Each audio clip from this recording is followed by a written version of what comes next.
Hi everyone, it's Stephanie. Welcome back to my channel. So, I don't have many, I have a decent amount. I did delete the video that I uploaded because I watched it back and I realized how cringy it was.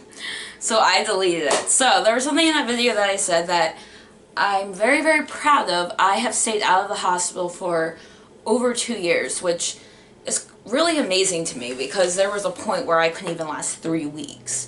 So that is just so amazing and I'm so happy, and yeah. Anyway, so I'm going to be doing a mental health video. I haven't done one in so long, and it's something that I'm very passionate about, mental health awareness, and I thought I could do one. I'm also working with the NAMI TikTok page. They just started their TikTok account, so I'll put their link in the bio or in the description, and you guys can go follow it. I'm going to be working with them, which is so, so nice. And thought I should shout out Lauren because anytime I wear Lauren's stuff, I like to shout out. So I'm wearing my baby girl, watch YouTube like freaking, my baby girl necklace I got from the Vintage Bilo from Lauren. So I'll put her stuff too. I am going to be doing a haul. I haven't done hauls in a while because I've just been really struggling with my body image, and me and my therapist are working on it because I really want to.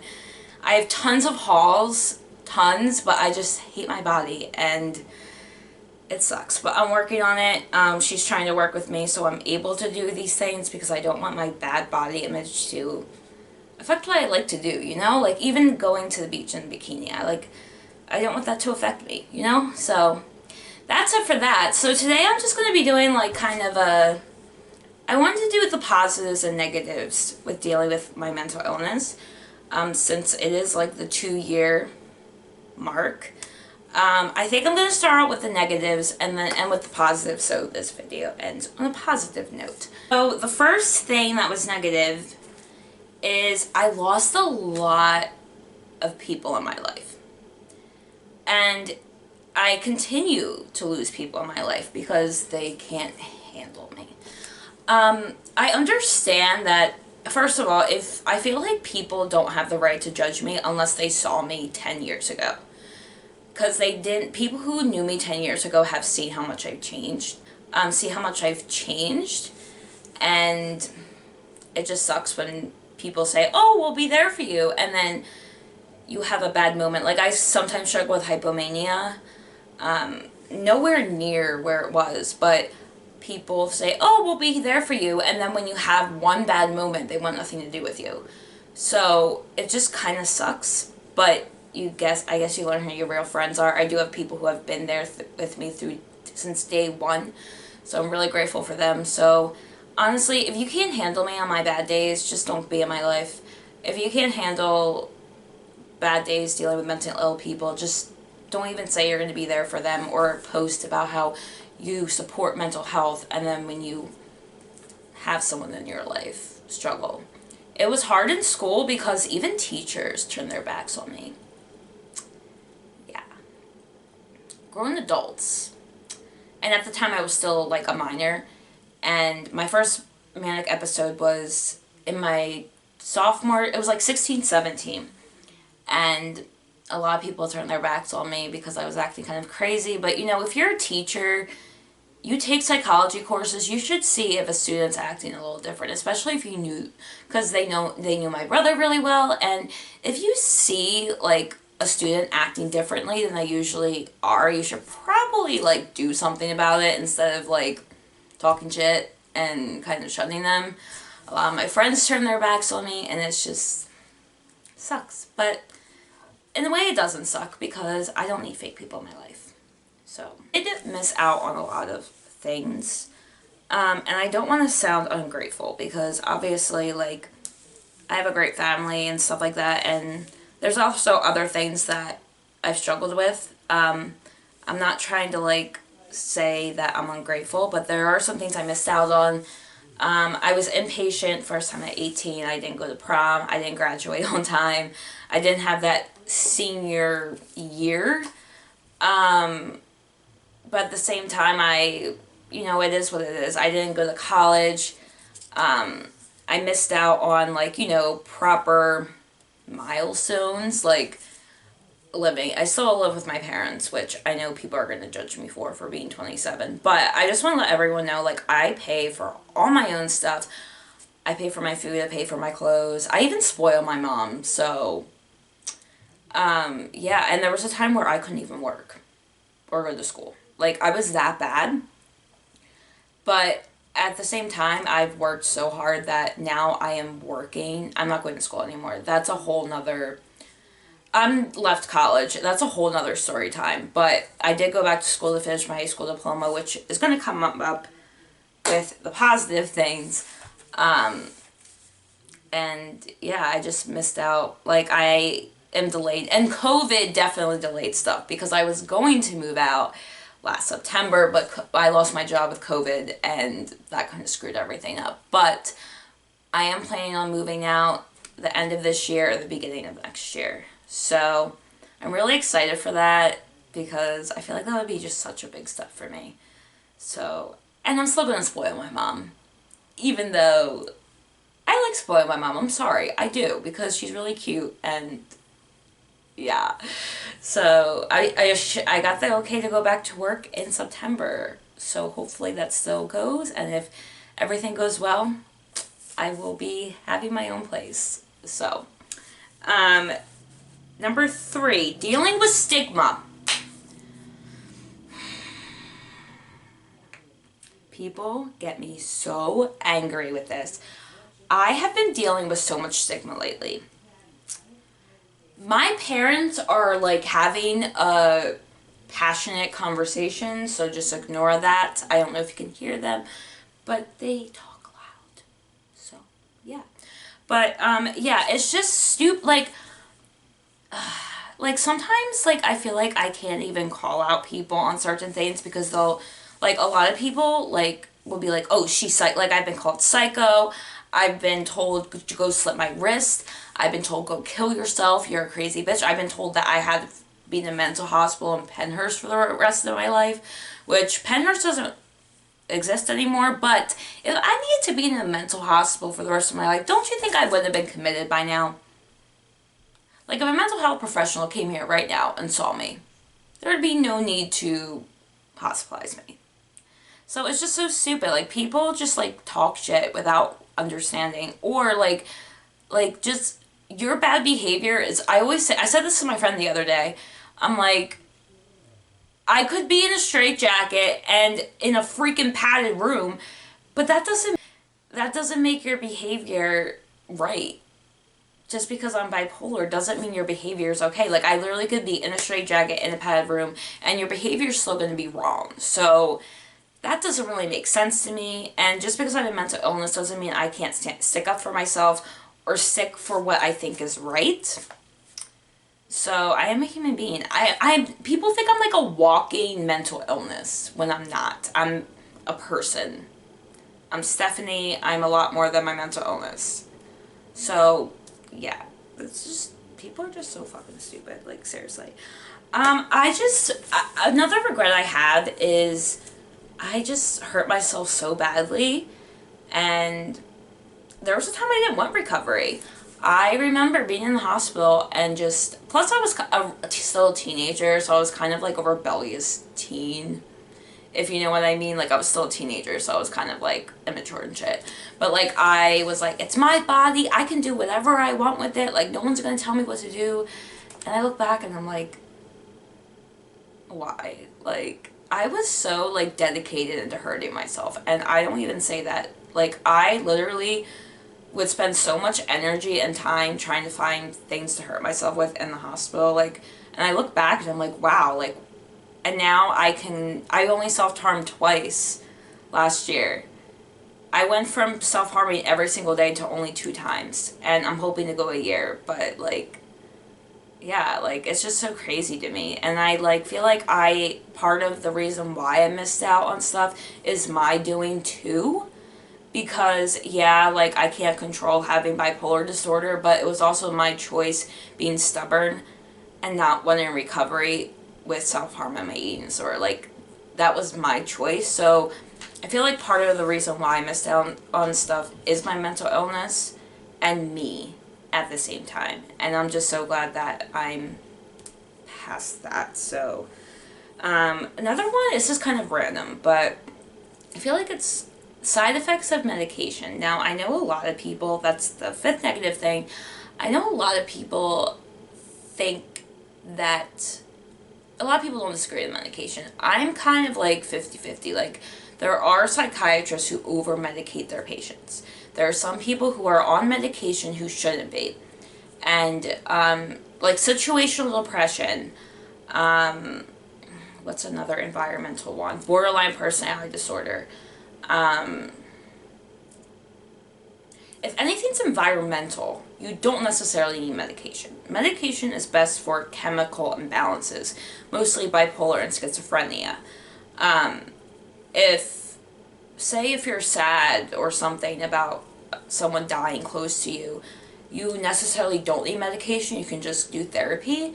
But me personally, I need medication because I have severe bipolar disorder. It's hard because my medication, a lot of it, people gain weight, and a lot of people who are on the medication I'm on are overweight, and sometimes my medication catches up with me, and I have to take a nap every day for my medication.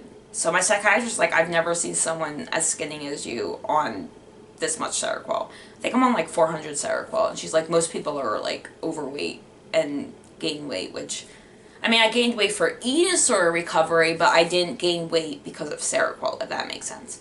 So, yeah. Now we're going to end with positives. I wanted to end with 5 positives. I became so much more grateful, like so much more grateful just for like little things, like being able to sleep, being able to go to the bathroom by myself. With the protocol at the hospital I was at, if you have any type of eating disorder, someone has to be in the bathroom with you. I was able to use my bathroom by myself early in the morning or at night. So if I wanted to get a shower, it would either have to be early in the morning or at night. The rest of the day, I was out of my room. Literally had to, like, there was a curtain on a door, and they had to, like, stand in front of the curtain while I used the bathroom. And also, I was a one-to-one at one point, which is even worse because they have to be with you all the time, and even when you shower, like, even, like, small things, like, just being able to go to the bathroom by my freaking self. Like, oh my god, like, yeah, it's, even shoelaces I'm grateful for. Like, it's just so, little things, being able to, like, go outside, being able to smoke cigarettes. I don't know what's going on in my house right now.